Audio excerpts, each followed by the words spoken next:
రైతు బంధు డబ్బులను కాంగ్రెస్ ప్రభుత్వం మంజూరు చేస్తే బీజేపీ బీఆర్ఎస్ కుట్రపూరితంగా అడ్డుకున్నాయని మంత్రి దుద్దిల శ్రీధర్ బాబు ఆరోపించారు. ఎన్నికల కమిషన్ను బీజేపీ వాడుకొని రైతుల ఖాతాలో జమ చేసిన డబ్బులను నిలిపివేసిందని మంత్రిలో తెలిపారు. గతం నుంచే కొనసాగుతున్న ఈ స్కీమ్ను అడ్డుకోవడం రైతుల నోట్లో మట్టి కొట్టడమేనన్నారు.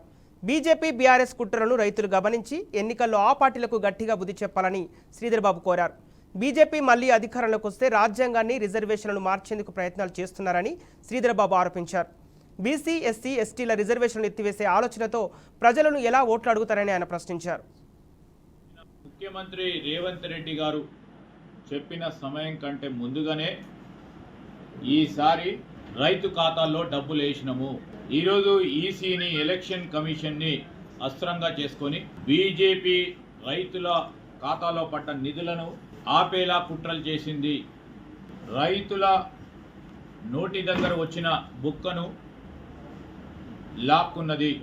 బీజేపీకి మనం చూస్తే అన్నదాత అన్నా, రైతులన్నా వారిపైన ఎందుకో అక్కస్సు, ఆగ్రహం.